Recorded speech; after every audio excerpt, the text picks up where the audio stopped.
It's day 100. 100 days I have been posting to YouTube and have not grown much of an audience at all, but that's okay. I am so proud of myself for posting something 100 days straight. That is crazy that I did that. Even on the days where I just posted 30 seconds of I'm exhausted, here you go. I am proud of myself and happy that I kept the challenge up. I'm still going to post from time to time on this channel. I'm gonna try to make it like maybe once a week. And hopefully, since I'm so busy, hopefully I'll have more time to think about what I want to go into a video and hopefully won't have a black screen. I am still camera shy to the point I'm not going to be filming myself soon at all. Maybe in the future I will, but for now it's going to be a faceless YouTube channel. We'll see what transpires in the future. The goal is to ultimately film myself. For somebody who spends 90% of their life filming other people behind a camera, it's crazy that I can't be in front of one. Always been camera shy, even before putting on some weight. Even like in college, when you're in film school studying film, you have to study acting too. And so I was in front of the camera on occasion and asked often why I didn't become an actress. And for me, I just wanted to be behind the camera telling stories. I didn't understand the value for myself of being an actor. Some days I wish I had, but I don't think that's my calling at all. It's not my gift for sure. So, anyways, I'm happy behind the camera and happy sharing what's happening in my life and how I'm going to take control of it and be the change that I want to see. If there's one thing I know and time has taught me, and I'm also still learning how to put this into practice, it is this: focus more on your internal world than your outside world. Focus more on your inside, meaning what you can create, what your goals are, what your thoughts are or are not. Are your emotions controlling you? Are your thoughts controlling you? Are you in control of your thoughts? Are you able to have an emotion or a feeling or thought and just observe it and watch it pass and allow it to pass? Or do you ride the wave of those unwanted thoughts, feelings, emotions? Or do you resist them? What you resist will persist. If you can hold these things with an open hand, they will leave. The unwanted things will leave. But focusing more on your internal world will help you create the world that you want. Focusing more on your internal world will help you create the world that you want. If you focus more on the outside and you are reactionary to things, you will never create the world you want. That is something that I wrestle with every day. When we're reactionary, we're not living our dreams. There's a difference between being in the moment and experiencing life and being present versus being reactionary. Being reactionary is waking up and running from one fire to the next, putting them out. It's throwing stones at every dog that barks. I don't know if you've heard that saying, but it was Winston Churchill that said, "You'll never reach your destination if you stop and throw stones at every dog that barks." I have to watch myself with this too. People can take you off track. Things can take you off track from where you need to be. The best thing you can do for yourself is give yourself the first hour of every day, the first 2 or 3 hours of every day, no matter what. wake up earlier if you have to. If you're a parent, if you've got an early job, get up earlier. Get that first hour for yourself, because that is where the planning starts. That is where you set your mind. That is where you set your goals. And not having that, you're going to be responsive to the world around you instead of creating the world you want. So I've got 2 hours and about 15 minutes until I turn 50.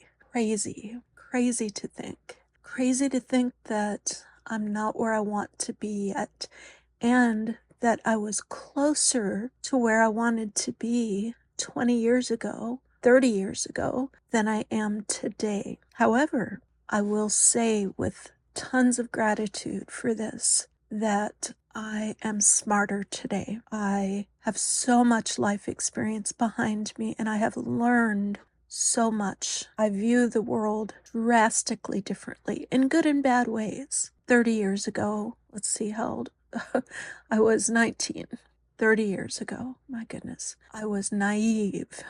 I was so naive. Thought I knew everything. I was naive in both good and bad ways. In the good way, I was so optimistic. I was so religious and had such strong faith that everything was going to work out, that God was going to take care of me, that I was going to achieve my dreams, that was all going to be good. I didn't worry very much. I did a little bit, and I was very emotional and angsty, as a teenager and all that. But I definitely was more optimistic then. But I had a very limited and narrow worldview and very little experience, very little understanding of how to make things happen. And while I still do not know how to make things happen in some ways, in a lot of ways, my worldview is a lot larger.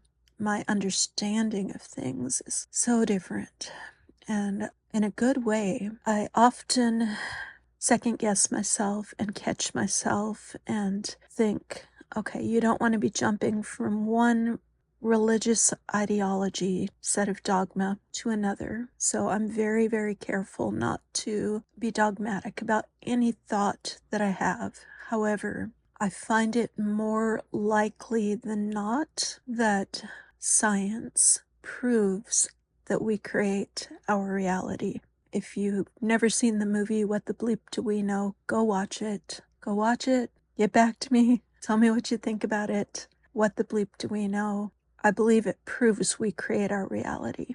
So many of us, myself for sure, are so stuck in old patterns of thinking that we don't create the world we want. Joe Dispenza says 99% of our thoughts are the exact same thoughts we had yesterday. And it really takes intentionality in order to shift our thoughts. We really have to be mindful about it. And Joe Dispenza wrote a book called Breaking the Habit of Being Yourself, where he talks about meditating to change your mindset on a subconscious level and get those new thoughts in there. Atoms are 99.99999% empty space. The rest of what's in there is in the empty space from what science thinks that the rest is potentiality. It's on and off, yes or no. It's potential. So which way is this potential going? Which way is that one going? And within those potentials, we are the creator of what is said.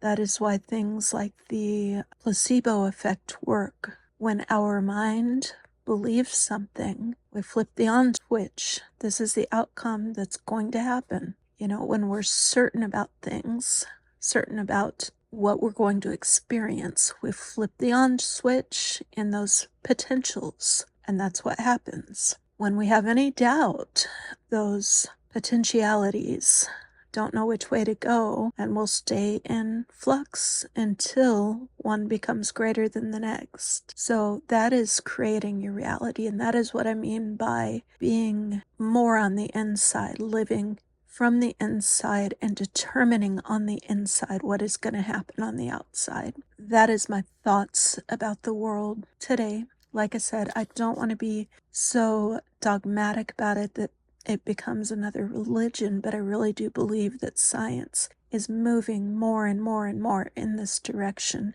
And I believe a lot of people are scared about it. I don't understand that. If we know that we have that level of control, if we can bend the spoon in the Matrix, why aren't we excited about this? I mean, like, we're not actually, if we are the one, like in the Matrix, and reality is outside of it, and all this is a play that we are doing, and I don't want to say make believe, and it's not real, but it's like we are avatars. Shouldn't we be excited about it? It's exciting to me that we have that level of control.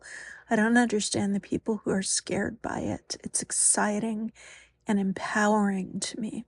So that's where I'm leaving this 100 days. I'm going to come back in about a week and share with you where I'm at. And I am expecting bigger and better things in a life that I really want to live, that I'm going to have. I'm just going to. Time is too short, and there's too much I want to do in life to continue just kind of living for other people and being reactionary to things and getting up, working, coming home, and sleeping. That's not life. There's too much to do. There's too many experiences I still want to have. So until then, thank you, whoever's listened. Thank you to myself for posting. I'm proud of you. And this is it. Thank you.